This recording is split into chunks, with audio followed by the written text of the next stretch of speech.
Here's an amazing deal. 5 tender, juicy Arby's roast beef sandwiches for just $5.95.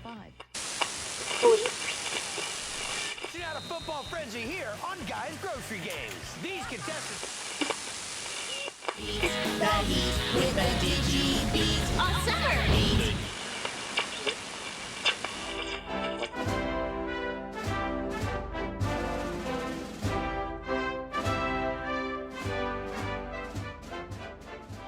Steven, what do you want to date the episode by talking about?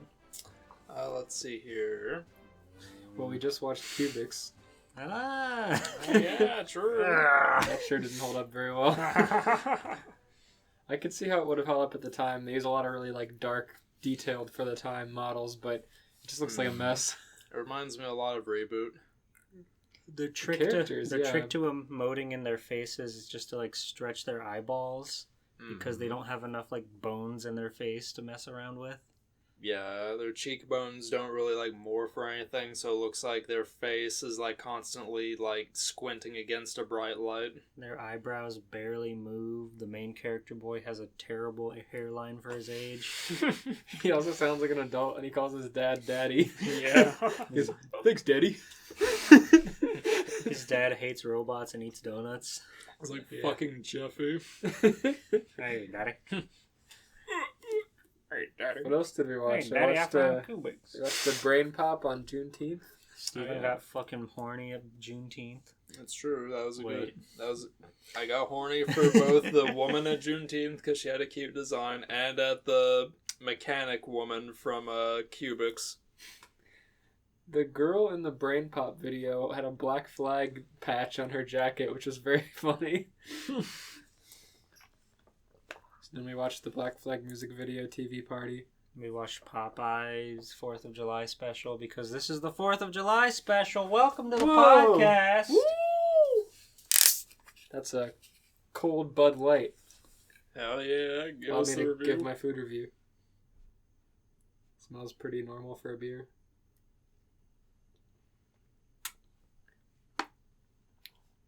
It tastes really watered down. Tastes very weak. That's because you should have got the Natty Daddy. It's so weak that it's it's nothing. I mean, what I can taste is very mediocre beer, but it's so weak. It sure does fucking stink, though. Yeah. That's probably why it's the beer people drink at the middle of the day. You should have gone the Miller High Life. It's the champagne of beer. You drink that beer in the middle of the day? No. It's like Alamo draft. Now we've got the ambiance. Go get your sparklers. Now our neighbors can smell the beer and hear the yells. Now the neighbors can smell the smoke of sparklers. I don't want to light sparklers over a carpet. Then why'd you buy them? You can light them outside. Yeah. If it was over my actual carpet, I wouldn't care. But these are my rugs, which are nice. I can leave the carpet mess to the landlords. I wonder how this episode's going to open up for real.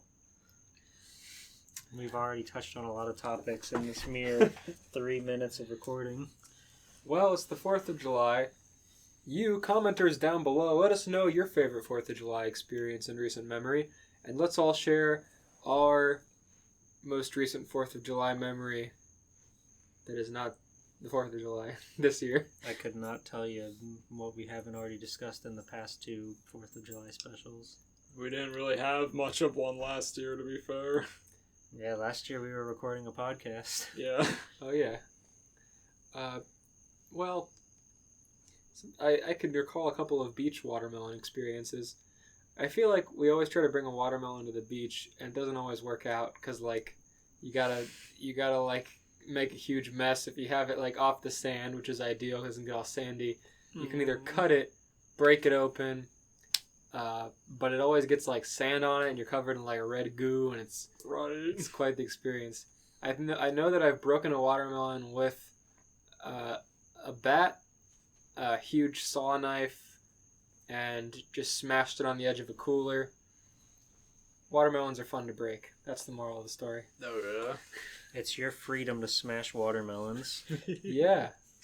Don't go buying them from Winn-Dixie. They're $10. Go to somewhere else where you can get them for $2, like Walmart or whatever. Buy them from a truck in a parking lot. Yeah, that's the best. Hell yeah. Go buy your fireworks from a parking lot too. Walk into the very scary white tent and try to do business. Yeah. You guys ever bought fruit or fireworks from a tent in the parking lot? No. I think we bought fireworks once. Yeah, we did, because I got a friggin'... I had one that was a bottle rocket. I don't know if it actually did anything special. I can't remember, but I remember I wanted it so badly because it had the friggin' box art from Sonic 3D Blast, like, wrapped around Whoa. it. That was cool. That is cool. It was a real 3D blast. It would blow your head off. There were a lot of gimmick fireworks. I remember buying one that looked like a little tank, and like the fire like propelled it forward slowly. Yo. Yeah, cool. the only fireworks I had growing up were the ones you would like buy in like the Walmart big pack. You ever do bottle rockets out of bottles? Nope. I have. I remember trying to like shoot them at each other like weapons as a child, which was very stupid. Put them in like an old glass Coca-Cola bottle and aim it at somebody and light it. Your dad would let you do that. No, I was at my friend's house. Wow. My dad would just hammer a metal pipe in the ground and shoot him out of that. Yeah, your dad's crazy. You got any crazy fireworks stories like that? Let's see here. This one time, my dad wanted to light off fireworks with me and my mom. But, of course, this was the beginning of where there was, like, the ordinance that you can't set off fireworks in, like, neighborhoods and whatnot. So, he took us to a friggin' public park in the friggin' dead of night. And this is like an actual park people go to and whatnot. It has like a football field and all that shit. You're not supposed to be lighting fucking fireworks in this field, but regardless, he took us there with a whole bunch of friggin'... Should probably close that window. There's a lot of noise coming in from outside. I just noticed not only is the crickets, so it was like a plane, a helicopter's going by.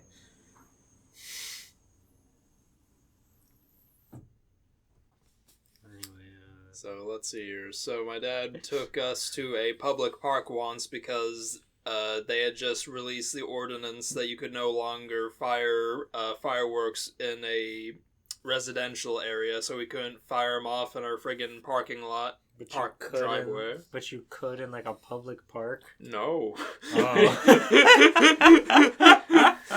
My dad fucking drove us there in the dead of fucking night where he thought cops wouldn't be there, and he was fucking wrong. Yeah, there were cops everywhere. My dad got a metal pipe and his little rubber mallet and he hammered it into this fucking soccer field, and he put in a bottle rocket. We shot off like 3 before a fucking cop car pulled up. And he fucking gave my dad a talking to, and my dad begrudgingly pried the pipe out of the ground and threw it into the back seat. Threw it in the cop's back seat. And so he threw it at the cops back. My dad was like, "I'm sorry, son, we'll have to do something else. I'm afraid some people are just jealous they can't spend time with their families on 4th of July. It's true. And then we went to another park and finished them off. Of course.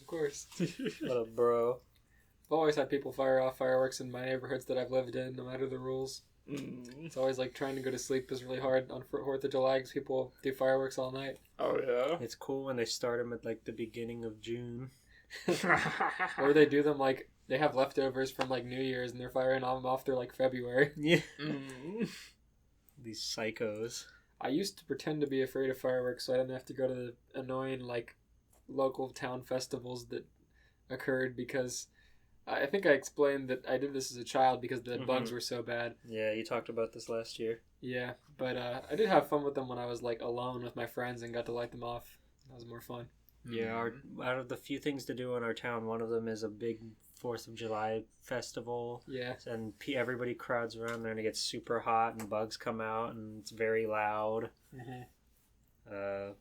Beers in the air. Hell yeah, good old fucking street vendors handing out sticky, glowing necklaces. Glow sticks. Yeah. The park rangers come and swat sparklers out of kids' hands for having too much fun. Yeah. It's like a tourist town, but also everybody else that lives in town comes, so... Yeah, because they're like, what else do I do? True. Can't wait. Hell yeah. You know what would really be exciting to get you started, huh? What? Here you go. Thanks. Fanfiction. Fanfiction holiday special! Woo! Woo, woo, woo, woo! Oh, I wonder what Joey's gonna do for the 4th of July. You know, fucking light a firecracker under his hat. Why would he do that? He says, watch this, and his head explodes on camera. We should have watched the Dame Drop show before we started. We can watch it after. You can watch it during. Absolutely disrupt our audio. Joey just bites into a firecracker. Welcome to Crossing the Line, a fanfiction podcast where we read, review, and critique fanfiction for your listening pleasure. There we go. I said the intro. We didn't do that earlier, actually. I'm V-Vlogs. I'm Blue Breed. I'm G Pool. And today it's 4th of July, so we're reading our own stories that we wrote for each other. Normally we go and find stories that other people have written, but on holidays we always make our own and exchange them. And I wrote this first one. Ooh. Our 4th of July are some of our very best, so if you like this kind of formatting, you should check those other ones out we've done. There's a whole YouTube playlist of holiday specials. Yeah. Okay. The sun was high in the sky on this summer Sunday. The air was simply electric. Fans of all ages had begun pouring into Truist Park, preparing themselves for a once-in-a-lifetime event.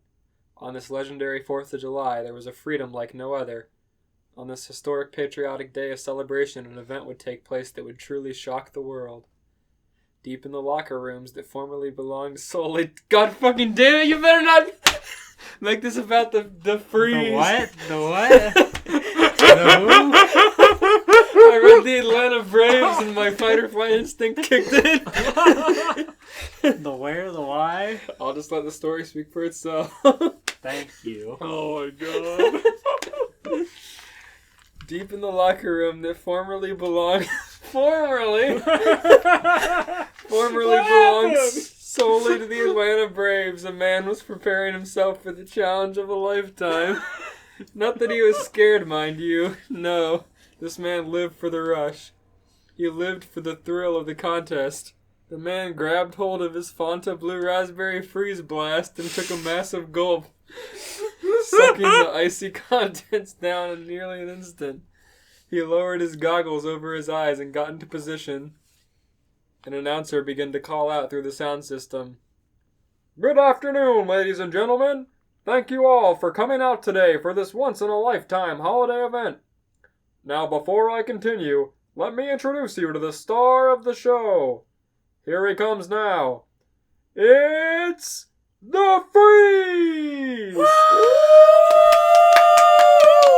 Yeah! Right on cue, the pitcher's mound in the center of their arena had mechanically opened, and rising from underneath the green was the man himself. The Freeze stood firmly as the platform raised him to ground level. He waved to the audience with one hand while slamming the third Red Bull he got from Racetrack's buy two get one free promo sale on the other. The audience roared with applause. They couldn't get enough of their hero. The announcer waited. I got a bad feeling he's going to drink a lot of drinks. He's already had 4. The announcer waited a moment and let the fans begin to settle before continuing. Normally, the Freeze only allows one and only one challenger to face off with him here in Truist Park, but on this special All-American holiday, he decided to take on all who think they have a shot at besting him. Oh no. If you want in on the action today, all you have to do is sign up with our receptionist at the front of the stadium and show your proof of purchase of a hot dog plus Freeze Blast combo today. From all participating racetrack gas stations. Registration will end very soon and the competition will begin immediately after. So let's see who can beat the Freeze. Hashtag beat the freeze. There's gonna be so many fucking port belly gussies fucking coming in. Yeah. For context, this is a real thing that happens at the Atlanta Braves, and it's sponsored by Racetrack gas stations. Yeah, I'm gonna put a link in the description of this one of the video of the Freeze just absolutely blowing this dude out of the water that tried to race him. He gives him a fucking head start and he still just destroys him. It's incredible. And all he does is eat gas station food. And is cold, I guess. And has many drinks. Beef jerky and hot dogs and fucking Slurpees. Yeah, and like fucking frozen yogurt with sprinkles on it. He looks sort of like Mr. Freeze from The Incredibles. Frozone. Mr. Freeze. Mr. Freeze. You're profiling. Stay cool. The thousands of attendees once again began to shake the sound barrier with their excitement. The Freeze kept his composure cool as he made his way to the starting line to wait for his first opponent. Fireworks went off overhead in the shape of stars, flags, and a limited edition Freezeberry sorbet, only available at participating racetrack gas stations. The Freeze was getting in some last-minute stretches as his first opponent was led to him by the stadium staff. "So they're bringing out the big guns from the start, huh?" the Freeze said with a smirk, eyeing over the first attempt to beat the Freeze. A large, muscular man in a patriotic hero suit sporting 2 tall spikes of blonde hair and a dark expression on his face. "And here I thought you retired from gigs like this," the Freeze announced. "Weren't you done with the whole hero stick?" "It's true that I had used up my powers in my final showdown with All for One, but thanks to the great taste of Racetrack's hot dogs, I felt rejuvenated." And Don't like that voice you do. What What do you mean? Oh, That's the weakest fucking All Might voice I've ever heard. It could be post-powers, All Might. He could be the weak little man. yeah, he's clearly buff. And 30 he did say years- buff. 30 years later. Old man. Fuck you, Freeze. I was number one. They have Old Man Logan. Why don't they have Old Man? I mean, Old My Man? Hero took place shortly after the Golden Era. It's somewhat back in time, right? Or they have cell phones, I guess. I don't know. Okay. And Modern Freeze clearly exists in the current day. Mm-hmm. Yeah, but you guys have fucking Dan Backslide and Snotty Boy interacting with each other. So fuck you. Dan Backslide's timeless. The Freeze is a real man. Yeah, and he'll exist as a real man forever. In all participating racetrack gas stations. "It's true that I had used up my powers in my final showdown with All for One, but thanks to the great taste of Racetrack's hot dogs, I felt rejuvenated. And dare I say, as strong as I've ever been." It reignited the spark of All for One. He took one bite of a hot dog and his eyes widened. And he regained his strength. His eyes start glowing blue again. Though I'm not quite sure how long this high will last before I run out of steam, so I decided to enjoy it with a proper challenge. The Freeze simply smiled and took a running position, ready for the thrilled ride to finally begin. All Might took a stance quite similar as the two waited for the showrunner to wave the flag and begin things at last. All Might had already begun to fire up his quirk one for all, feeling the familiar calm amidst his bulging muscles. With that, the flag was finally waved and the two took off. All Might shooting himself forward with all of his might. The clouds had been pushed aside by the pure shockwave of gas station energy being emitted from the former number one hero. The Freeze, however, was more than able to counter this pressure and begin to speed up. Oh no! The supercharged convenience store snacks mixed with his own hard work and natural-born coolness gave him the edge. And he crossed the finish line with a cool breeze following him, chilling the entire audience. Oh no. All Might came crashing down, landing flat on his feet, purely impressed with his adversary. He knew the Freeze would be no easy challenge, but he couldn't possibly feel out his power without a first-hand experience. All Might wasn't upset, though. He knew that this was a true battle among men, and although he didn't come out on top, he felt honored to be able to challenge such a promising adversary. Somewhere Midoriya's crying. Midoriya's gonna start looking up to the Freeze. Give me the Freeze for all, please. That's why his mom looks like that now. Oh my god. She keeps eating at racetrack and not cooking. Finally, the Lord to explain it. I need to have the cheeseburger pizza. I don't even love it so much. Mom, please, I want real food. But it's such a good deal, and we need to get gas anyway. That's why Not he really doesn't a have a good cork. deal. It's like $10 for a pizza when you add up the slices. It's only a good deal because you just happen to be there.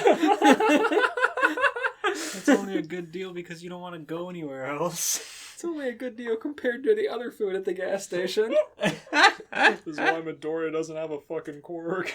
That's why he doesn't have a dad. Nobody wants to date the woman who only eats gas station food and doesn't cook anything. Poor Rico, holy shit. She's this really nice woman, but she also has this horrible crux about her. The two shook hands before All Might left the stadium. His arm held high to show the audience that despite everything, he was still in good spirits. The next competitor made his way to the starting line. A small blonde-haired boy with a much larger man followed him behind. Oh no. Both wearing matching red and black super suits with small masks over their eyes. Oh, no. Oh no! I read the next sentence. You both got it in such delayed reactions. Steven got it and then why? They walk up. Hey, Frozone, how you doing, buddy? Father figures. Oh no! What did you call me? The freeze responded. Oh no! Not sure if I should be insulted or not. Oh, Bob replied. Sorry, I thought you were someone else. You just profile me? The freeze asked with a stern look. No, I didn't. I was just... Alright, I see how it is. That was freeze. Alright, I see how it is. No, you gotta understand, it was just a slip of the tongue. Oh, a slip, huh? Well, watch out that your son doesn't slip out on the track because I'm about to blow him out of the water. Oh, God! The freeze took a very determined running stance, ready for the next round. Dash looked up to his dad, confused. Bob knelt down to talk to his boy in private. Now listen, Dash, he began. This is looking bad for your old man, and right when these supers are starting to be respected citizens again. Now, I want you to make sure that no matter how close you cut it, you don't win.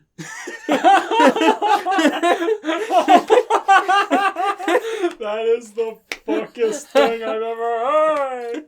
Bob! It's just like he does with the kids at the racetrack. Yeah, when he takes his kids to racetrack. No, not like that. It's an actual scene from the movie. I fucking love that. No, in the movie they did not go to racetrack. That's not what I meant.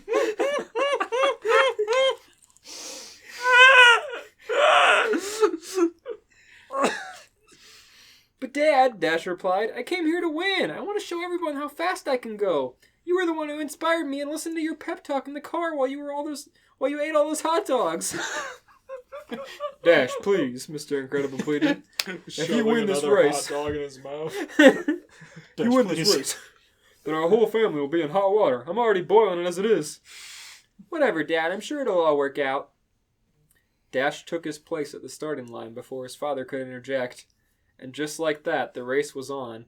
The two seemed neck and neck at first, but the freeze quickly got the edge on the schoolboy and was able to squeak out another victory with seconds to spare. Having qualms only with the boy's father, he remained a good sport and congratulated the hyper-hero for putting up such a good fight.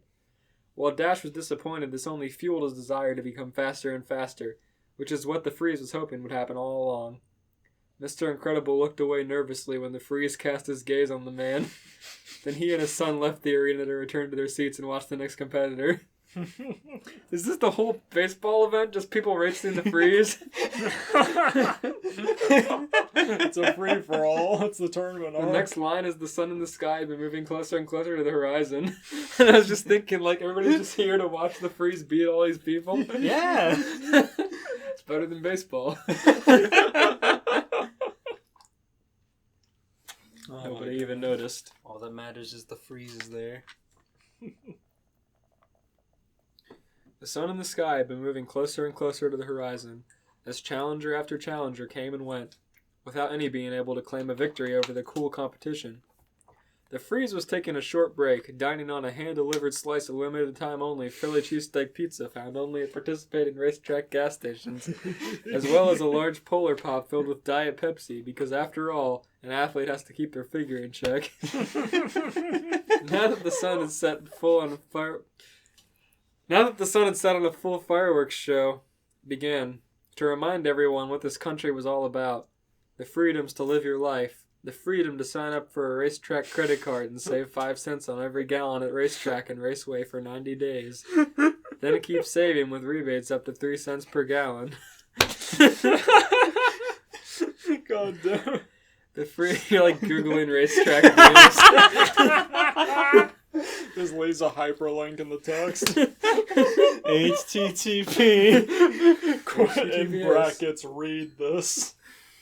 Unfortunately for the Atlanta Braves, who were in the middle of the 6th inning and down 4 runs, all eyes would no longer be on their patriotic ball game while the freeze raced. So they've just been playing a whole game while the freeze has been running in the background. And everyone's watching the freeze. Stealing their damn thunder. They're Stealing playing their an bases. actual like league game. And Freeze is back there stretching, and everybody's like, "Beat the freeze! Beat the freeze!" Beat the freeze! Not you, Dash. As close as you cut it, you cannot win. It would be so horrible if Bob did the freeze dirty like that, and then his son beat him. That would be horrible PR. That would be. As he was getting in some proper leg stretches, his final competitor began to approach. An extraordinarily tall man in a yellow pinstripe suit and a captain's jacket and sunglasses. The man was followed by a group of Navy soldiers. Atlanta is nowhere near the ocean. Well, I guess it does have an East Coast. The Braves are not. The fastest character I could think of. I put it together that. Holy shit. Those cool sunglasses. The pinstripe in the captain's He jacket. can move at the speed of light. Borsellino is not challenged by the freeze.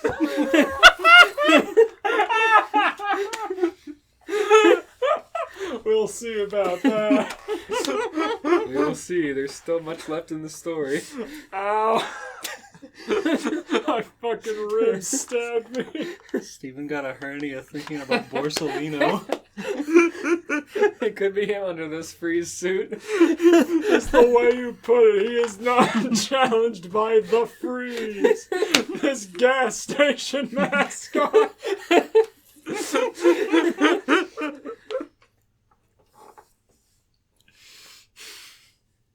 The man was followed by a group of Navy soldiers who were at ease as soon as he put his hand up. Although the man was nearly twice his height, the freeze only smiled, wondering what secrets this guy had up his sleeves. Hello, Admiral Kizaru began. I'm glad I was able to make it. It's so rare that I get to find some time to indulge in friendly competitions like this. I've seen videos of you and your speed is quite scary. The freeze held out a hand and spoke. I appreciate the compliment. I know speed, and I can tell you're not going to be an easy one to beat. By the way, what did you think of the hot dog and freeze blast? I forgot they had to buy that to sign up.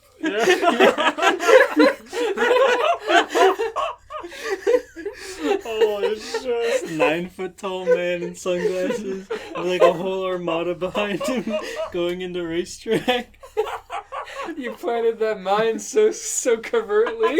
Yeah. Sorry, let me be right back up at all. By the way, That was a really good fucking callback. Holy shit. It was quite the delight, Kizaru answered while shaking his rival's hand. A fresh hot dog and a cool drink to wash it down, and so affordable too. I had my men follow in my footsteps, and sure enough, they're all feeling quite lively. Glad to hear it, the freeze replied, taking his iconic running stance. Now let's get this show on the road. Gladly, stated Kizaru, who took no particular running stance. Quite frankly, his posture was pretty poor. Must be hard being that tall. Scratching his damn chin. The two waited for the final flag of the night to be waved. The freeze couldn't go easy on this guy. He knew there was something special about him, so he revved himself up, ready to push his body to the max. With a flick and a swish, the flag was waved. For those watching in the stadium, only a fraction of a second had passed, but for the sake of knowing what happened, we'll have to slow things down. The very moment the flag had waved down, the tall admiral had dissipated into a beam of light, simply untraceable by the human eye. Nobody expected the same thing to happen to the freeze. What? Though that's not quite what happened. While Kizaru had become light itself, the freeze had remained the same. His body was pushed above and beyond to replicate the very same light. Everyone in the stadium was confused as the two competitors had in an instant moved from one end of the track to the other. The Freeze looked up at Kizaru, who looked down with a surprised look on his face. I'm impressed, the Admiral began. I never thought I would get to meet someone who could even keep up with me, let alone beat me in a race. Likewise, the Freeze replied, catching his breath from this day-long competition. Let's do this again sometime. I'd love a rematch with you. Kizaru pulled out a card from his jacket pocket and handed it to the Freeze before continuing. You know, you've been looking for a proper replacement for another icy faculty member. If you're ever interested, you can reach me here. Thanks for the offer, the Freeze responded, but this is where I belong. Out here in Truist Park with a racetrack right down the block. Getting to run where I want, when I want, is more than I could ask out of life.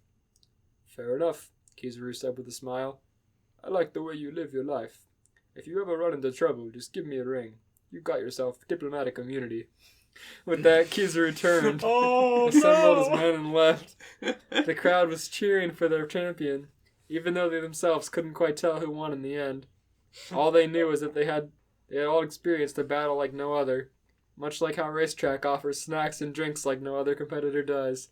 And with them, you can grab whatever gets you going. The end. I can't fucking believe it.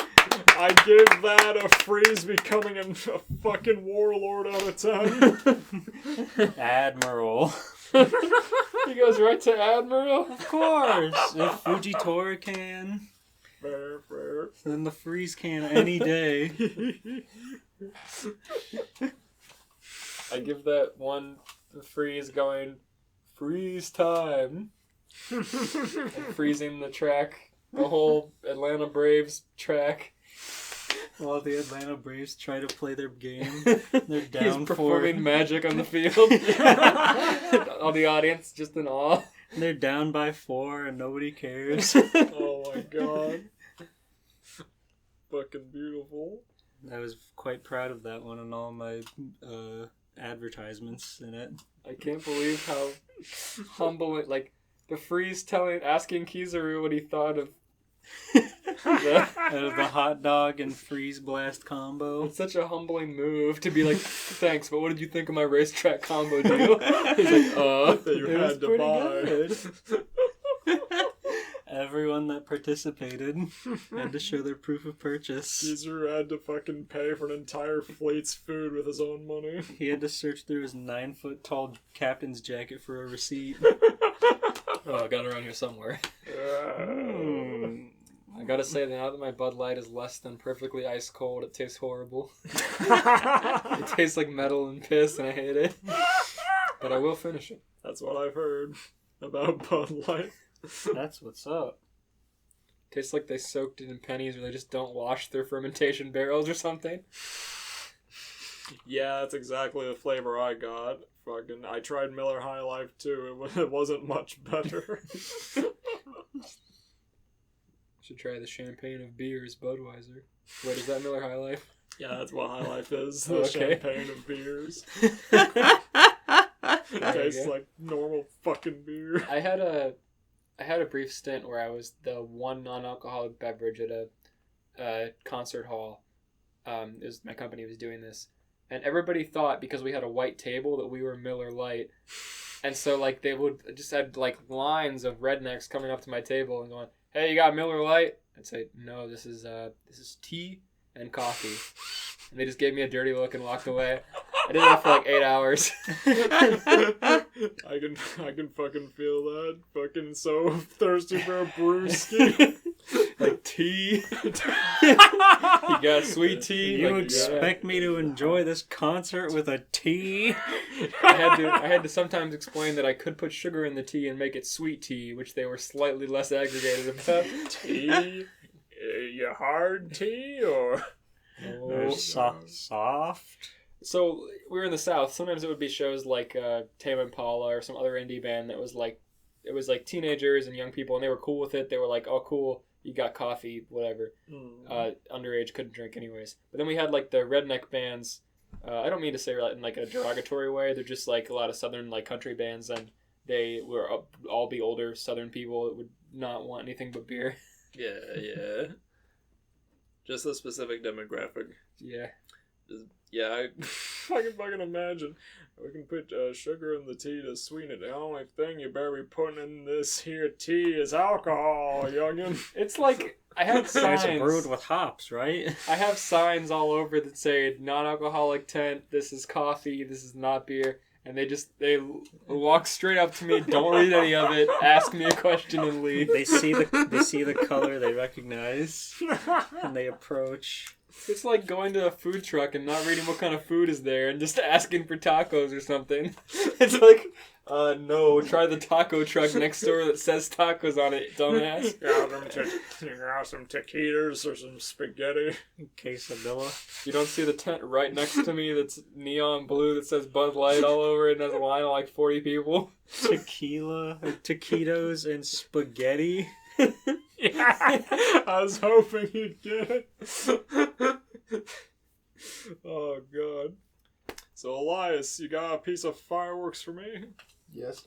Oh, hell yeah, let's go. Let's light that sucker up. I hope it screams. I hope it's one of the funny ones that turns into a fucking snake, but it makes a mess. Roman candle. Yeah, those. Oh, the snake. Fucking snake.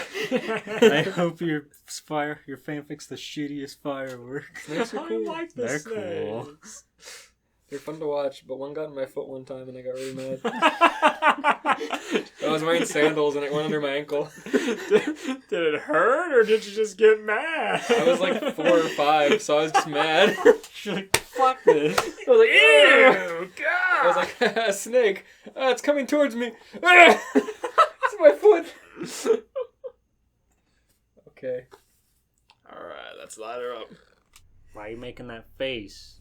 The sun rose on another beautiful morning in Retroville. Oh, that's why. And Hugh Neutron slinked out from under the covers, slapping the big, bulky alarm clock his son had built for him. It was set to go off with random samples of experimental harsh noise music as soon as the sun rose over the horizon. Hugh refused to waste a moment of daylight, which was a good idea in theory, but it meant at certain times of year he was consistently late to work, as his sleep schedule dictated. He'd stretched his arms wide, punching the side of his wife's head, and yawning loudly over her muffled... Ouch! And yawning loudly over her muffled... Ouch! Not Judy. Judy's gonna fucking dom him. Oh my god. Exaggerating his stretch, then jumping out of the bed. His feet landed squarely in the slippers his son had built for him. You can't build a slipper. He just sewed. But these were really just some sink sponges glued together in the shape of slippers. Nonetheless, they did the job. That job being walking from the bed into the shower, sliding his loose pajamas off his gangly body and right over the shoes. The slippers stayed on, washing his feet as they soaked up all the water and rubbed against his feet. He is a genius. Author's note, I'm getting grossed out writing this, so I'm going to skip to breakfast. I can see this at like 6 in the morning, you're like crusty-eyed and you're like, ah. I wrote this in one sitting while I was supposed to be doing like fire watch at this apartment complex overnight. So I slowly wrote this between pacing around the hallways in this building between like 1 and 6 in the morning. I fucking love it. At breakfast, Hugh sat down with fork and knife in hand, waiting patiently for his wife to bring him food. Depending on his alarm schedule, this varied by about an hour. Thankfully. Not wasting any minute of sunlight. Waiting an hour. Honey, where's my food? I wanted a pie. I like pie. Thankfully, if he got bored, he could just yell at the robot dog to go get the paper, and Microsoft Sam read it to him. This way, he wouldn't need to break posture, and his wife would feel guilty if he was waiting for a long time. What a fucking bastard. He's so calculating. He's like a serial killer that just knows how to manipulate people. It's like the Cable Guy, but with Hugh. Once she got downstairs and was ready to pour him a bowl of cereal, he would comment on her hair. It didn't really matter what it looked like, since it was almost always the fucking same. He would just decide based on how long he had to wait if he was going to berate or compliment her. Just as he was mulling over this very decision, another strange-haired boy entered his field of vision. His son, Jimmy. Jimmy hopped up into the seat opposite of Hugh and said, "Good morning." But this was not what Hugh wanted to hear. Hugh just stared expectantly. Jimmy shifted uncomfortably, then after a moment said, "I bet you're expecting me to say Happy 4th of July, but you know this isn't a proper holiday. After all, according to John Adams, the Declaration of Independence Independence was signed July 2nd, you know." Hugh's eyes bulged after he heard not a proper holiday. I'm right there with you, punk ass. That's exactly what Jimmy would do, though. Yeah, he would be that guy. He's such a fucking bastard. He stopped listening and stood up. He said, "That's it, young man. You're on apple peeling duty until you sort that dirty mouth of yours out, Jimbo." Jimmy began to stutter. But I have summer school, and Hugh just mimicked Jimmy's voice steadily. Not today, Jimbo. Summer school is for flunks. Shouldn't have gotten lost in space or whatever crazy excuse you made up. You're peeling apples because I'm entering my Apply Pie in Retroville 4th of July pie contest. 4th of July. Hugh walked over to the counter and poured out a bag of discount Walmart apples onto the counter. Just nice and yellow and red. The freshest. These apples were waxy and pale, each with a sticker labeling them Red Delicious. Jimmy stuttered. His dad always bought these apples, but they tasted like sandpaper and water. I've never heard anyone describe an apple like that. Sandpaper and water. They had no flavor. He tried to say, "You know, Dad, for a more impactful pie, you might consider Granny Smith or something with more flavor." His dad just closed his eyes and shook his head. "Non-scene, Jimbo. These are good American apples. This is all the flavor we need." And sure enough, in his pie were no other ingredients.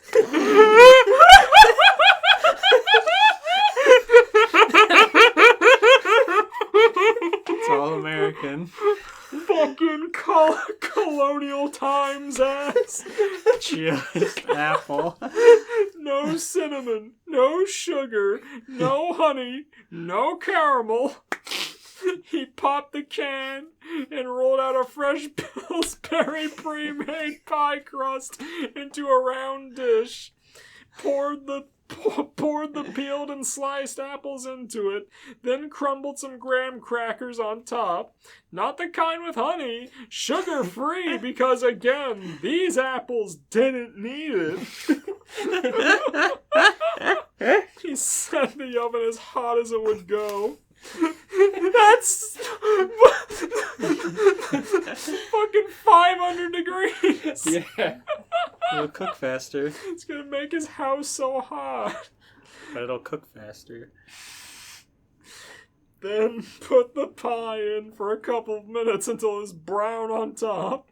Now that it was done, he was ready to head out.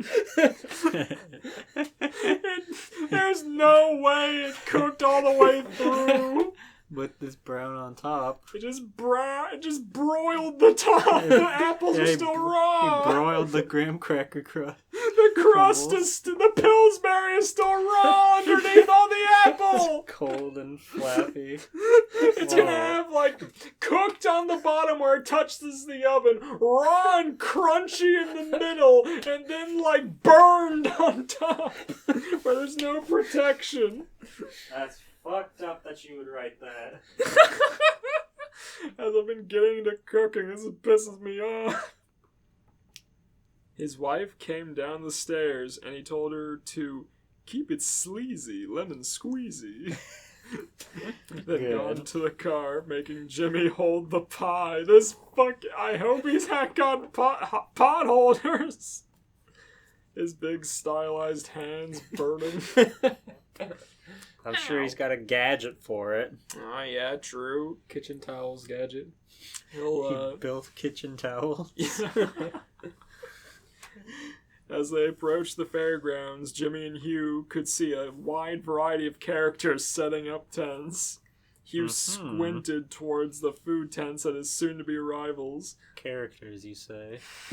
A couple of chef types in white coats, and one balding middle-aged man in more of a fast food get-up. Is that Sam? Sam? The Candy Man? No.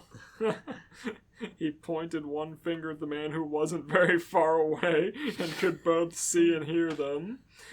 Then loudly said, "Pay close attention, Jimbo. That loser is one of our rivals, and he will soon taste the crushing defeat of my American pie. Look on him and know superiority."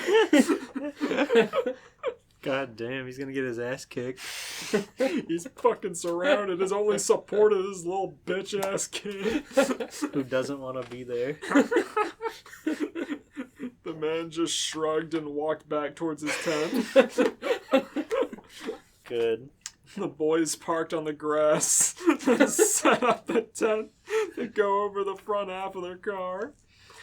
This way they could sit in the car with the AC on instead of having to stand outside in the hot sun. They're geniuses. That is good. Jimmy tried to explain that they had to talk to people to sell their pie and set up a table to put out plates and such. Hugh wagged his finger. No, Jimbo. Watch and learn. Hugh got out of the car and placed the pie on the hood of the vehicle, then pulled out a fork from his pocket and stuck it right in. You see, this way everyone can just share the fork, and we don't have to interfere with the experience. That is diseased. That is rancid. This way we don't have to buy plates. One fork. Yeah. Hugh got back into the car and started the engine, flipping on the AC and putting on some sunglasses. He drove their car over so much grass to get in At least line. the hot hood will probably cook the rest of the pie. It'll just make it stink of car Just exhaust. revving the engine. He then promptly fell asleep. He just got up. He got into the car, turned on the AC, put on his sunglasses, and fell asleep. Jimmy hopped out and decided to explore the fair while his father slept and see what other people were doing for their pie. He quickly noticed most of the other people had tables, tablecloths, and sample cups ready for tasting. Oh, he's gonna get spoiled. Yeah, you did enter a pie competition. You do know how this works. Oh yeah, I did do that. Hell yeah. The first table had a man with a big nose and curly red hair, along with a tall chef's hat. Jimmy asked what kind of pie this was. With an exasperated arm movements, he swung his body around, nervously explained what kind of pie this was, and with it large, exaggerated arm movements, he swung his body around, nervously explaining that it was made up from slices of tomato, onion, squash, and garlic with no crust. Not a pie! No! I just got it! No! Is it the Ratatouille guy? Jimmy said, "Oh, so this is Ratatouille." Oh, yeah. And the man swung his arms around wildly, mumbling something to himself about knowing this was a bad idea. I love that. The sun was bright, and Jimmy could clearly see the shadow of a small creature in his hat. So Jimmy said, "Aha! I see the problem," and pulled out his fucking laser gun, blasting through the man's hat. No! These all Remy! better be 3D characters. The man immediately stopped flailing and stood there with his shoulders slumped. He said, "Oh God! Oh no! Oh jeez!" A rat slid out from under his hat and hit the table in front of him. Oh! It's so morbid and so fast. That A is dead rat slaps the table. He just tilts his head slightly and just immediately. It's so sickening. Jimmy looked down at it, then up at the man and said, "Looks like that solved your problem. All in a day's work for boy genius Jimmy Neutron." Boy genius. Then cheerfully walked away to the next table. That's horrible. He had it coming. His restaurant is going to be in shambles. At this table was a blonde-haired man smoking a cigarette. Yeah! He's not 3D. Let's go! And there's enough games. Could be the live action Sanji. The new live-action Sanji coming at us. He was sharpening a knife, side-eyeing Jimmy, who was reaching up greedily.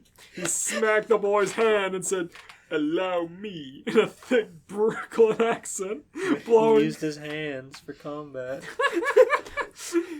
blowing smoke into Jimmy's wide CGI eyes. Getting the smoke getting nestled in between his eye crevices.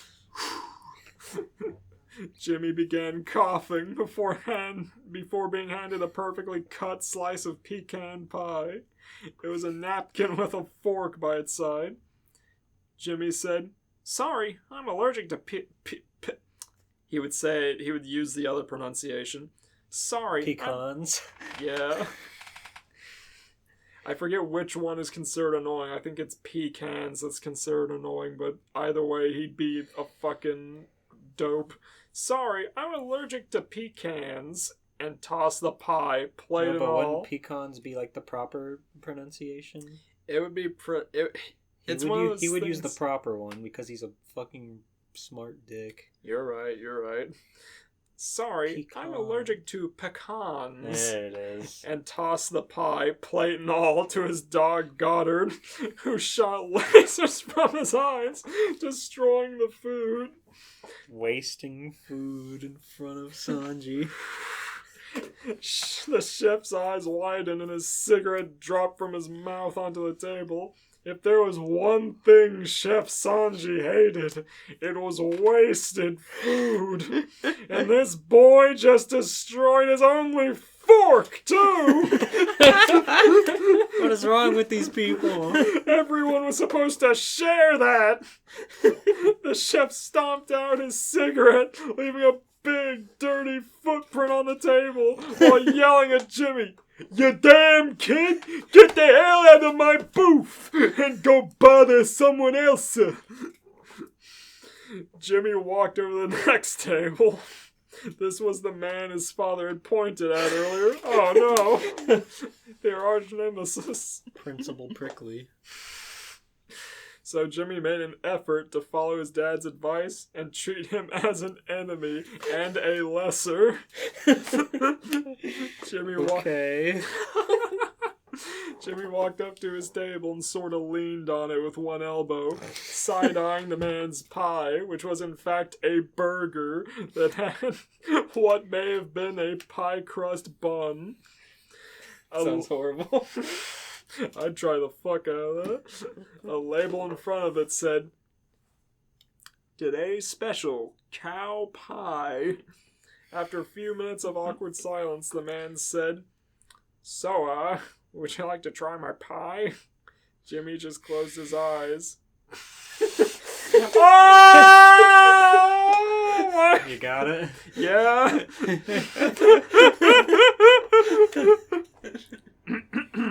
After a few moments of awkward silence, the man said, So, would you like to try my pie?" Jimmy just closed his eyes and shook his head, then walked over to the next booth. There was a fucking episode like this. I haven't seen it, but I'm glad. I love Bob's Burgers so much. Jimmy just closed his eyes and shook his head, then walked over to the next booth. The man whose name tag said Bob just sighed.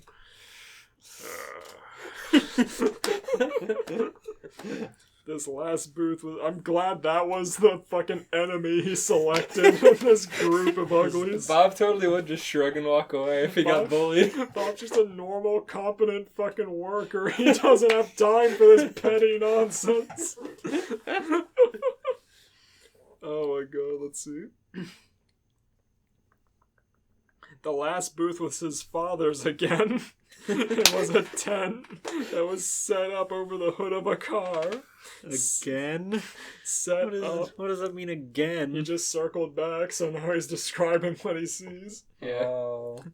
Set up is being generous. The tent wasn't raised, so you had to crouch to walk in. Once inside, you had about a foot of space and were breathing in diesel car fumes. Pretty heavy. He's still sleeping, his foot on the gas. He's fucking gassing himself. You see, Jimbo, this hose in the exhaust pipe to the window keeps the air fresh. He falls asleep and his foot goes on the gas and it wakes him up. It's just in the park as he's sleeping and the whole thing's revving up, like just shattering his engine. Just wasting all of his gas.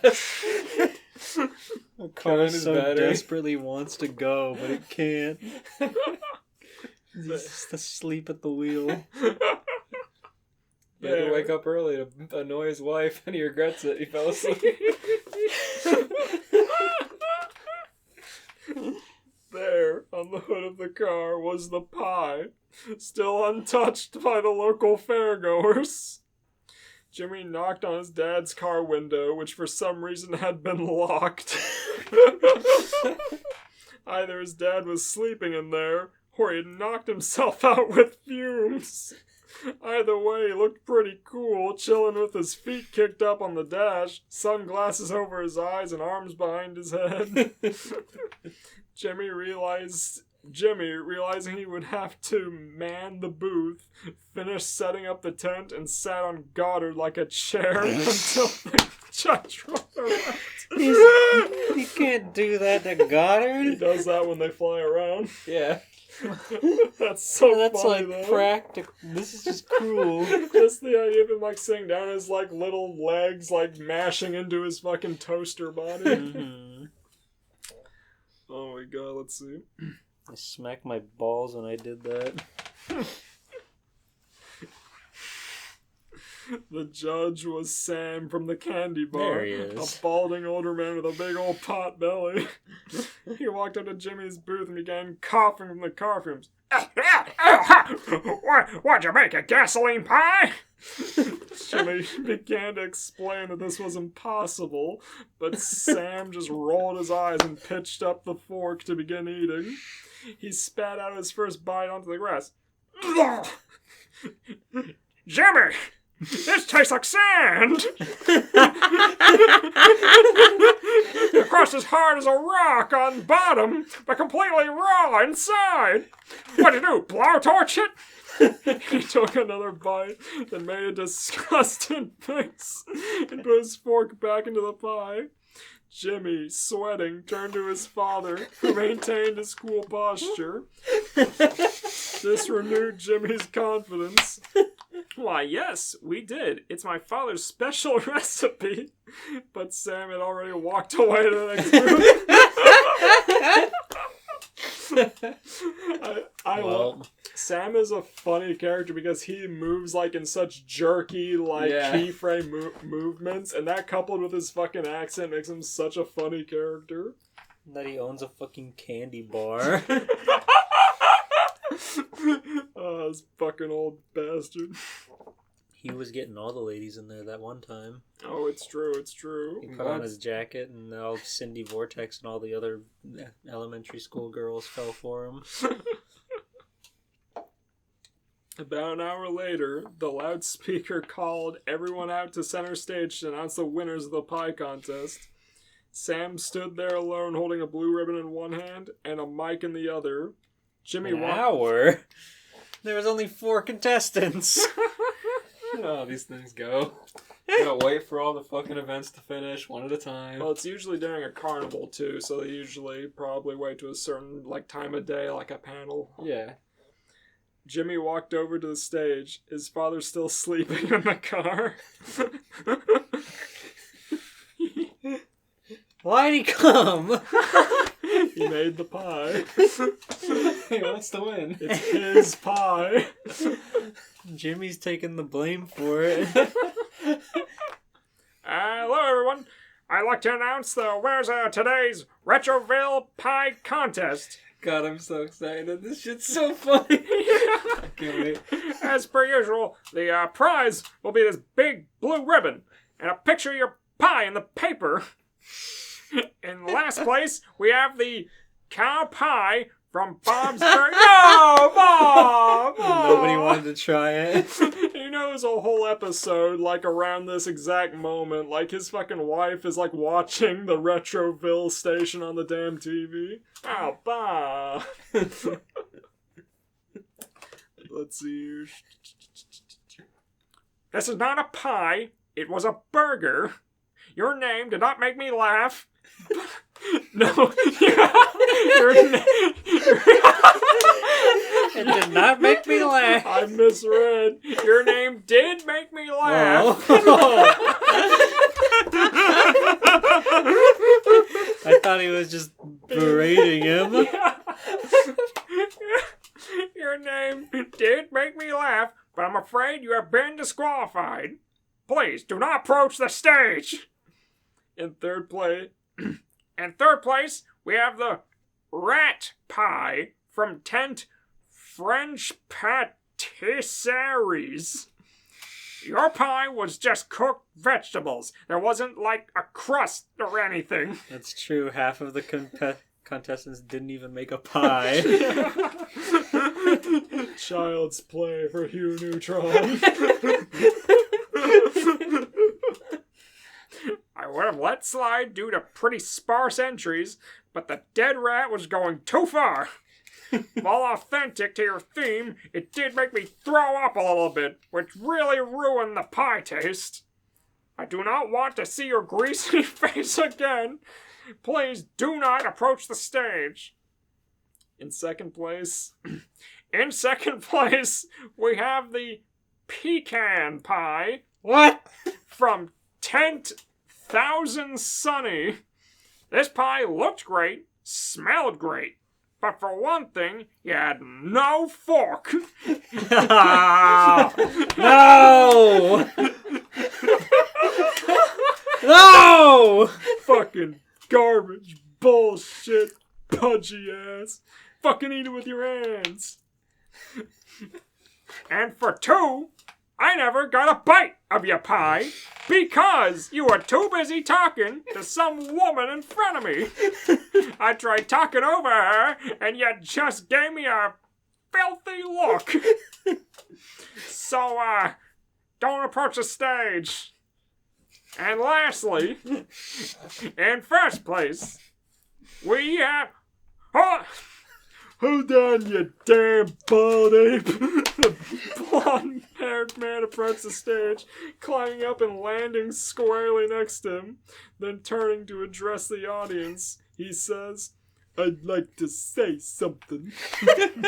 What? Okay, go ahead. Oh no. Yeah, what's he gonna say? Yeah, so what? I didn't save any pie for this bald loser. But I let the ladies have a taste. So, what did you all think? The couple of women in the crowd looked up awkwardly before turning away embarrassed and not saying a word. Sanji was shocked. Oh. His eyes wide. He looked around before Sam returned to their signature glazed over. No. Sanji was shocked. Eyes wide, he looked around before Sam returned to their signature glazed over state, and he snatched the mic back, speaking loudly over Sam again. Who you gonna listen to? Me or this milkshake motherfucker? Damn, he knows his occupation. This pot-bellied, no-leg day having ass. This four-eyed, root beer-bellied fuck.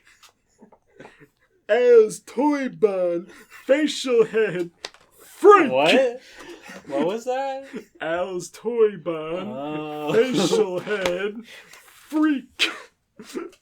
Can't grow a beard, but grows his face out so wide. His head is looking like half a fried donut. Thinks he can say shit about how I cook when he hasn't even tasted it. Well, here you go. If you want to taste my cooking so damn bad. Sanji then proceeded to take a long drag from his cigarette, so long that the entire stick turned to ash, before puckering his lips and reaching out to grab Sam's glasses. He threw them down and stomped them to pieces, and brought his lips within an inch of Sam's open eyes. He blew and blew and blew and blew. The smoke directly to Sam's corneas, burning them black. He's such a sore loser. He sold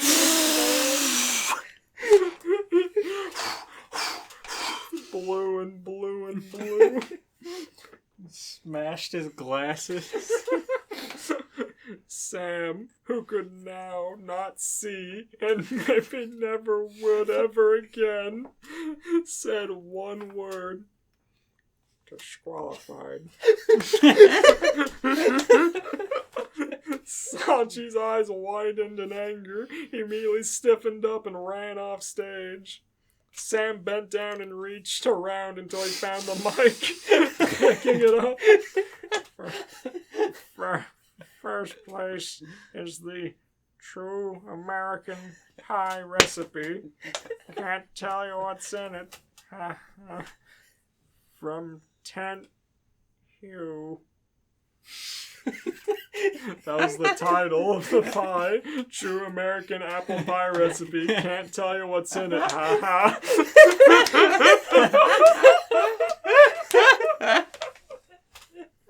Hugh, his hers perking up at the sound of his pie winning first place, smiled and leaned out of his seat, leaving the car, running. He walked over to the stage and wordlessly snatched the blue ribbon.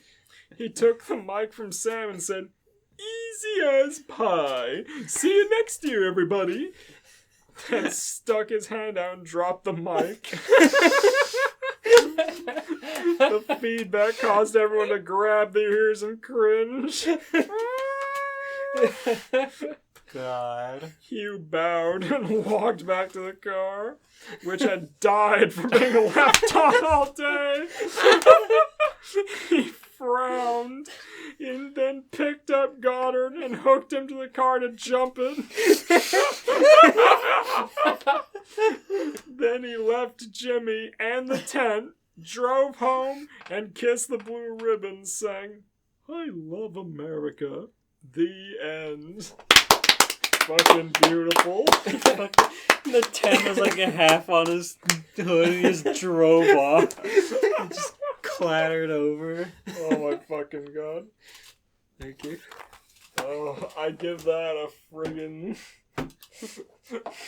I rate that story a big blue ribbon covered in cigarette smoke. I rate that story fucking sand. and induced astigmatism from cigarette smoke out of 10. Oh my god, that's wonderful. Sanji tried to call them out to all the women and they just looked uncomfortable and didn't say anything. Yeah, and then he's like, no support. So he went off on a tirade. What I was trying to say, but I think it didn't work because I spelled it poorly, was he had his eyes wide and just he was made fun of, and then he realized that he could just berate Sam and his eyes glazed back over and he started insulting him, but it didn't work. Yeah. Alright. George, I got you a fat firecracker. Pop it in my ear. Alright.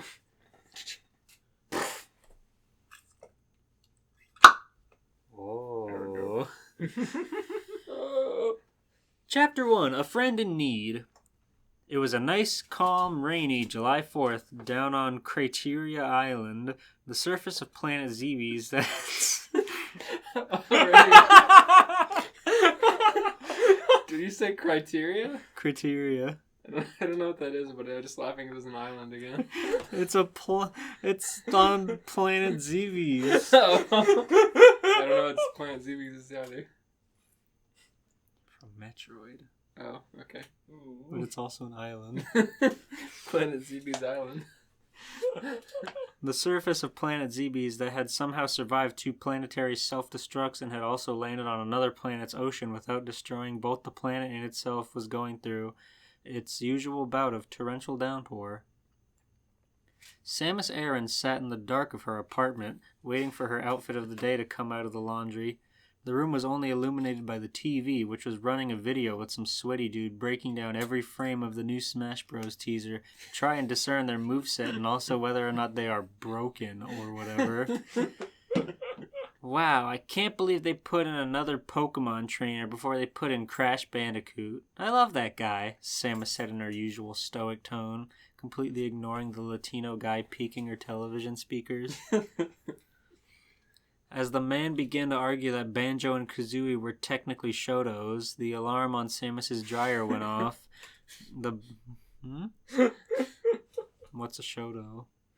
It's fucking Ryu and Ken and Terry. The bounty hunter got up and packed her warm clothes into a hamper to put away. Later. She found the orange top and shorts that she planned to wear to the fireworks, but because they were rubber and thus not dryer safe and thus hot as fucking fuck when touched, she immediately dropped the attire, the searing heat almost burning her calloused hands. Ouch, Samus said bluntly, lightly kicking at the pile of rubber on the floor, pushing it so it rested again next to the hamper. Well, that sucks. Guess I'll have to wear my usual this year, said the blonde beast. Why did she try to put just like hand dry rubber or something? No, Paper towel or two. Samus walked into her bedroom for a minute or so. The clinking and clunking of metal and grunts born of heavy lifting could be heard before her door finally opened. Samus awkwardly sidestepped out of her room, fully decked out in her broad-shouldered power suit. She proceeded to dig out a wide Yeti cooler, dumping the ice from her freezer's icebox thing before tossing into a room-temperature 12-pack of Mountain Dew, Sunny D, and some Capri Suns. Nice. The metal madam waddled to the front door, carrying the heavy cooler against her waist as she did so. She extended one leg a bit too precariously, balanced one side of the icebox on her knee. While she reached out to try and get the door open, the weight of the many drinks freely rolling around made the cooler suddenly jerk as the can smashed into the opposite side, causing Samus to lose both her balance and her grip. The lid popped off, causing many cans to spill out and dent against the hardwood floor, one busting open on her big mech foot. "Shit, fuck!" Samus yelled, scrambling to keep herself from stumbling over against the weight of her top-heavy suit in the still dark apartment. The bounty Buford bent over and started getting the cans back into her big boy apartment neighbor, having to peel her heavy metal foot from the floor with each step due to the green sticky. Did she leave the spilled can on the floor in her apartment? Yeah. It'll be there when she gets back. Yeah, I guess. Chapter 2, Carpool Concern.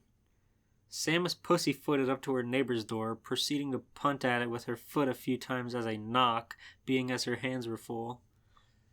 And that'll do it for our stream, chat. If you think Mega Man is somehow not a Shoto, drop your reasoning in the comment section below. This was all that Samus managed to make out from behind her neighbor's door, followed by, Coming, give me a sec. After a minute or two, the door opened and stepped out Juan, one of Samus's friends/neighbors here in the Criteria apartment. He was also watching him on TV. Who's Juan? That's Hungry Box. Really? Yeah. But he looks so white. No, he's Latino.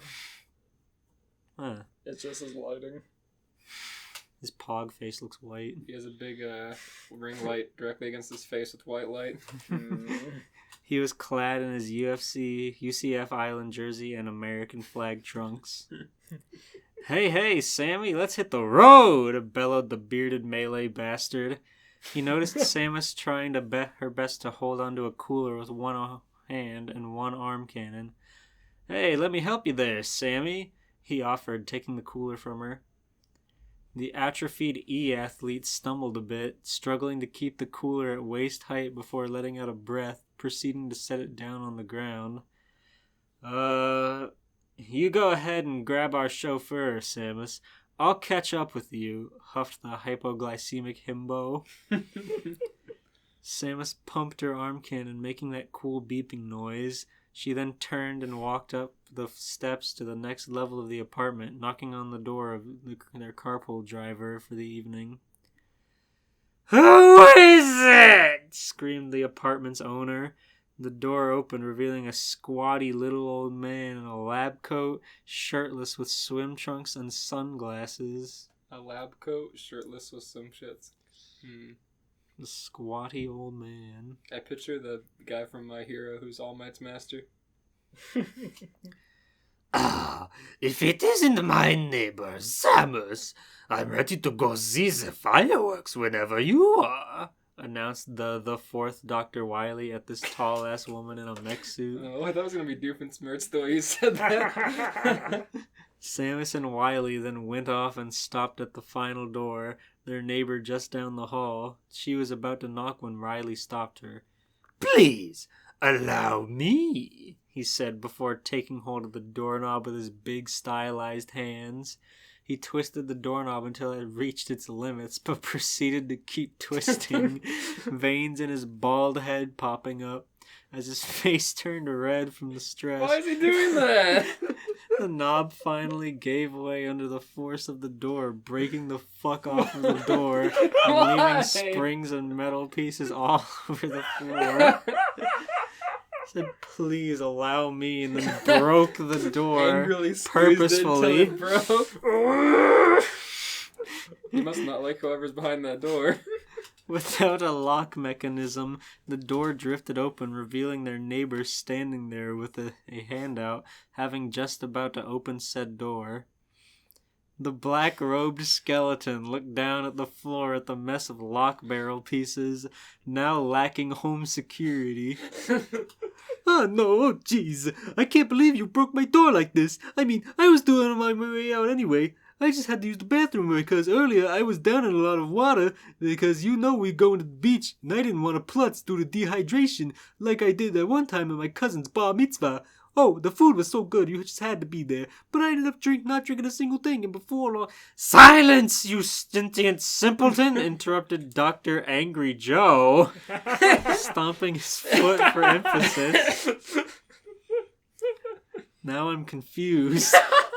I think it's just an insult. Yeah. Oh. Who's the black robe skeleton? Ronnie! Ronnie the talking skeleton. Yeah. Yeah. What is he from? The name's so familiar. You sure you want me to answer that? I'll look it up. Okay, good. Just put Ronnie the skeleton. Let's get a move on. We still have to stop for food before the fireworks. Ronnie T. Skeleton shrugged. Oy vey, what a grouch! He pulled out a 6-pack of Ah, Brewhaus. fuck! The irate gamer!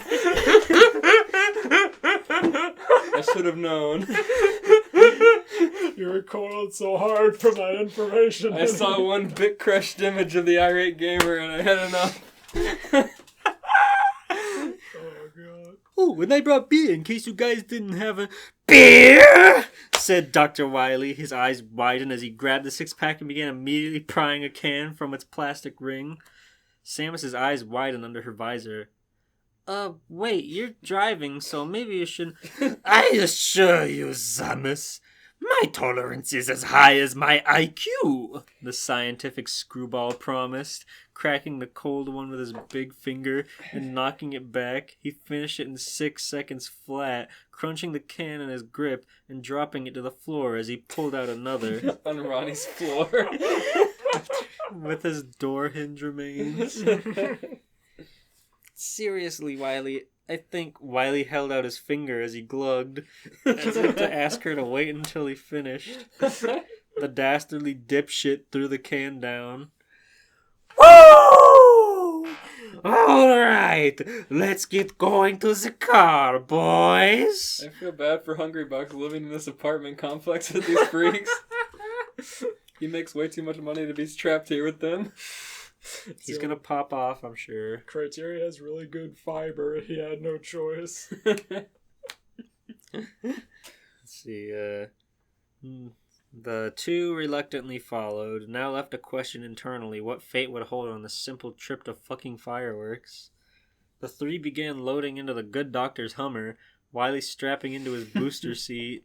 Samus stopped for a moment before turning to look out the back windshield. Her shoulders pushed Wiley's seat forward by a foot, causing him to spit up a bit of his last beer. I wonder where Hungry Box is, Samus asked. Calling him Hungry Box and not his name. Of course. But as she mentioned the devil, there he was, exiting the apartment building behind them. The esports man hadn't even stepped into the rain yet, but was already soaked. Samus watched as Juan stopped to catch his breath, setting down the cooler and bending forward. After huffing for a minute or two, the heaving hooligan steadied himself, picking the cooler back up. I watched him for a full minute or two. Silently. Not helping. With the AC blowing. Of course. With his legs shaking, H-Box darted into the rain, the cooler thumping hard against his thighs as he tried to hastily trot over to Wiley's car. That's an easy to understand image. Yeah. Halfway to the vehicle, Juan slipped in the rain-soaked pavement and fell forward onto the cooler, tumbling over it and onto his back in a full somersault. Oh. The cooler yet again popped open, drinks spilling out and rolling down a slight slope of the parking lot.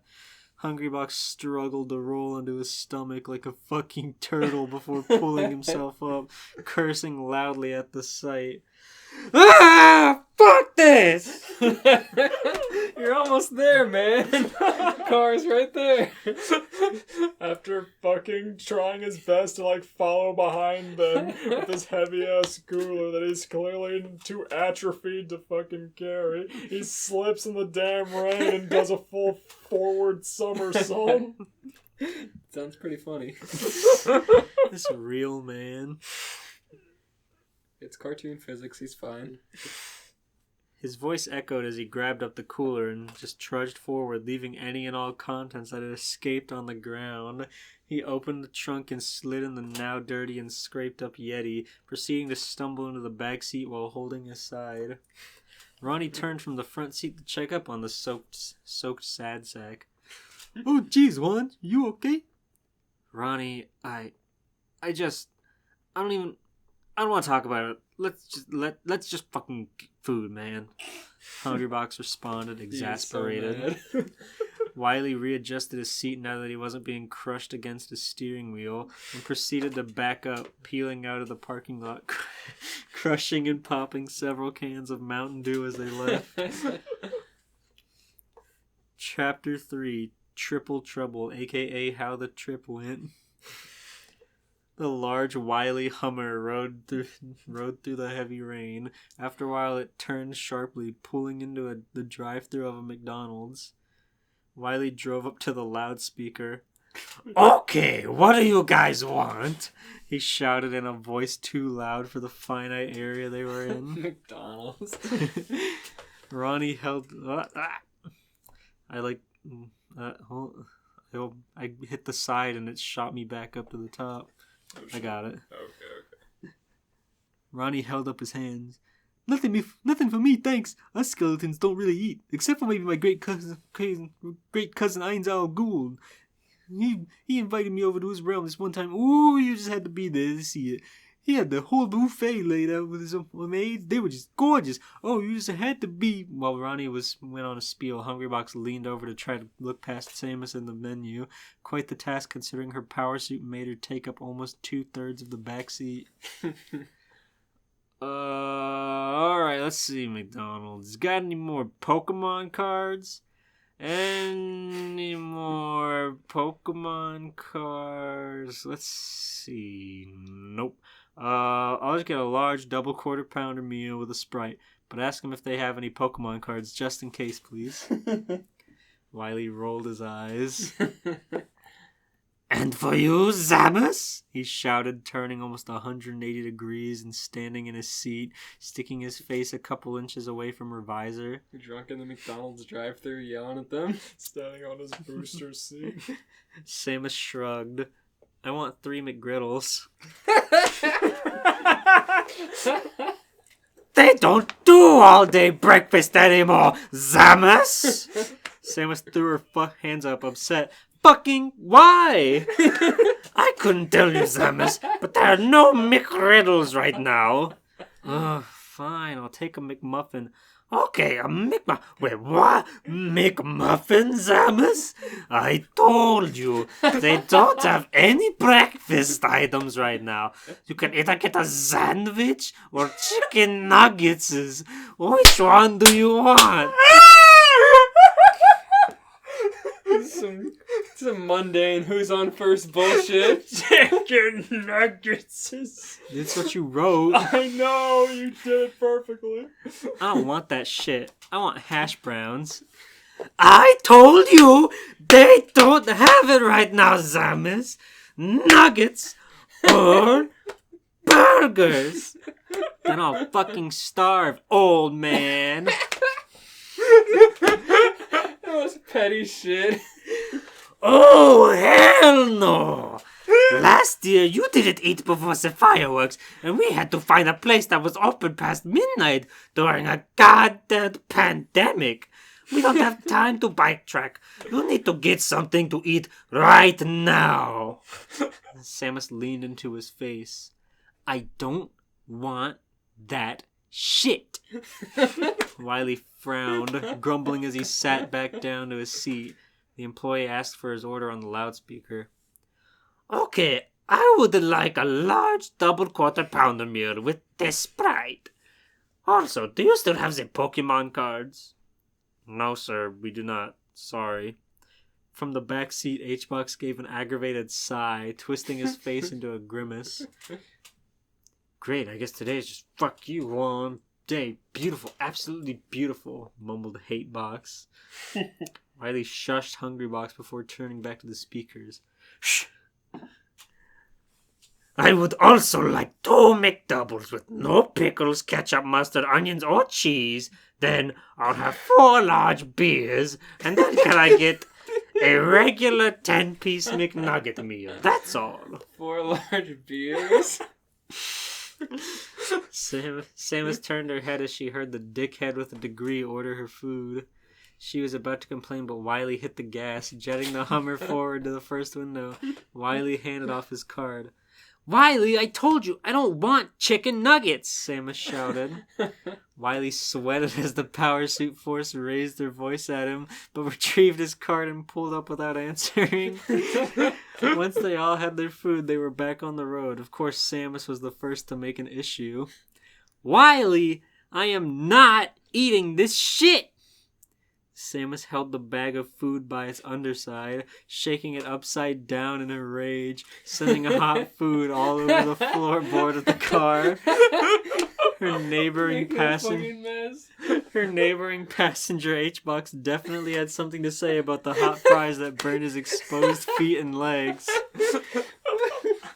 Ah, Samus, you need to fucking chill! Juan yelled, brushing the salty mess off of his flip-flops. He's wearing his shorts, it's got his legs on. Like hot salt and pouring on him. Burning his fucking feet in his flip-flops. His bare legs and flip-flops. Samus and Hungrybox exchanged insults. Meanwhile, Dr. Wily was about to scream back at the bounty hunter, having watched her defile his interior for the rearview mirror. His mouth was parched, however, so he took a sip from one of his large beers. Wily's eyes went wide as he pulled the drink away from his lips. This is just fucking root beer! Disgusting, non-alcoholic, non-beer, root beer! Those McDonald's employees tried to fuck on me! How the hell am I supposed to enjoy these fireworks now? That was 4 beers following his 2 that he already drank. Ronnie brought 4 more. Oh no, he drank the full 6-pack. He took all the brouhahas. He's already drank a 6-pack and he's mad that he can't have 4 more. Ronnie's been so quiet. While Wiley had his conniption, Ronnie the skeleton sat in the front passenger seat, shaking a bit and holding his own hand, stimming like mad as everyone in the car was fucking livid. The skeleton suddenly caught something blue in the side view mirror, only to realize that it was a cop car approaching the vehicle, lights off. No! Ronnie then looked at the speedometer. Wiley, in his rage, was approaching 120 miles per hour in his big-ass fucking car. Ronnie struggled to warn Wiley about this. Wiley, I really think you should stop acting so crazy, he suggested submissively. Crazy? Would a crazy man do this? Wiley laughed maniacally as he tossed the drink carrier full of drinks out of the driver's window, only to sober up as he heard them collide with the cop's windshield, prompting them to immediately turn on their lights and siren. Oh no! Oh fuck! Wiley said, pulling over slowly. The whole car went dead silent as the officer approached Wiley's window. Oh, this is so good. They're all so fucking scared. We built such a cast of characters for this interaction. I can't wait. Do you have any idea how fast you were going, sir? The cop asked from under his shades. Is it still raining, by the way? Yeah, it's criteria. It's just been storming this whole time. They already have fucking apartments and McDonald's on this huge crater island. Wiley was about to respond before letting a pure brouhaha belch escape his mouth. The cop was unimpressed. Damn, unimpressed.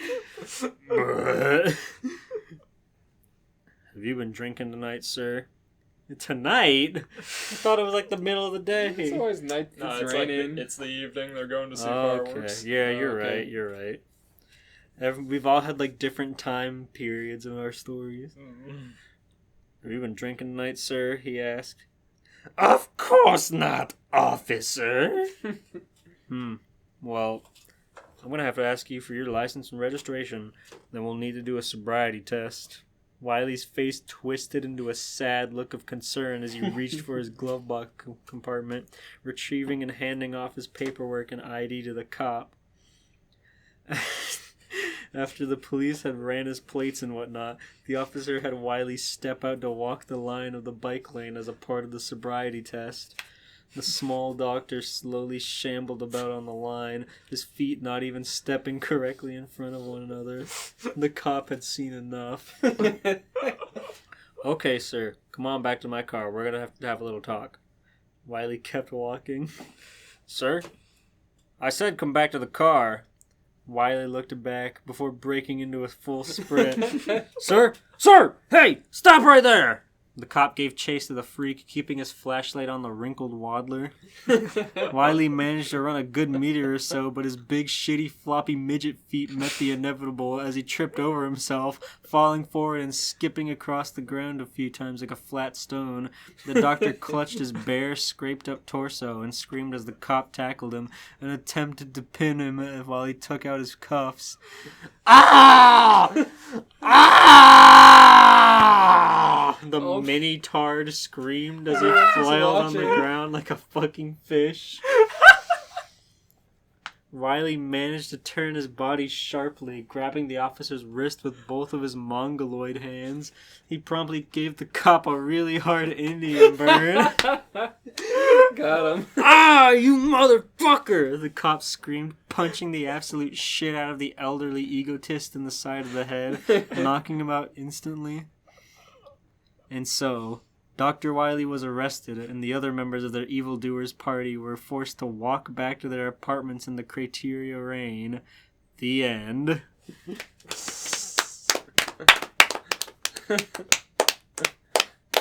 They didn't even get to go to the fireworks show. Nope. Oh. There's been such a wake of disaster in their path. All because Samus wouldn't just accept her damn food. Because they wouldn't give Dr. Wiley beer. They all have Would he have been in problems. any less trouble if he had had his beers? He'd be still speeding and freaking out. He's like smashing the gas pedal as he comes to the realization he doesn't have beer in his possession. Just throws it out the window. A full drink carrier full of fucking drinks. Magnus. I rate that story whatever's left of the Mountain Dews that were once in the cooler. I rate that story the third DUI. Off to jail with Wiley. Fucking Indian burn. It's fucking super genius. With defense. I imagine he's wearing a full-sized coat, but he's tiny, so it's just dragging behind him as he runs. I give that no more all-day breakfast out of 10. Rating your own story. Who do you think you are? Nostradamus? Nostradamus. Remember to have a safe 4th of July holiday and play with your friends. Get vaccinated. Buy a Roman candle and have a machine gun battle with your other friend who also has a Roman candle. Like a Harry Potter wizard fight. Oh yeah, they do that in A Harry wizard Potter. duel. Oh yeah. Like in the first movie when Draco and Harry had those Roman candles they were shooting at each other.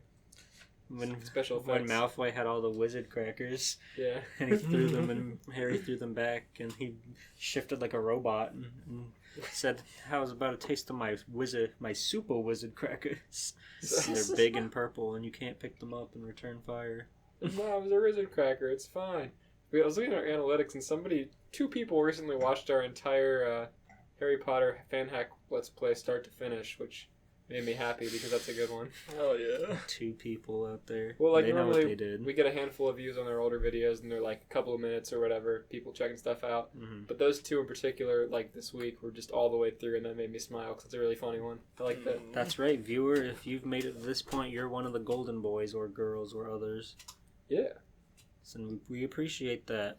We can personally wish you a happy 4th of July.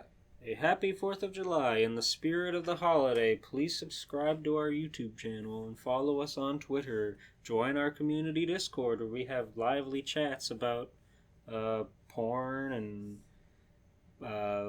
thrift market finds. Yeah, we're finding thrift, what we're eating at that time, what games we're playing, movies we're watching. Like, Stuff comment, we're and drawing. subscribe to Crossing the Line for Fanfiction. And more.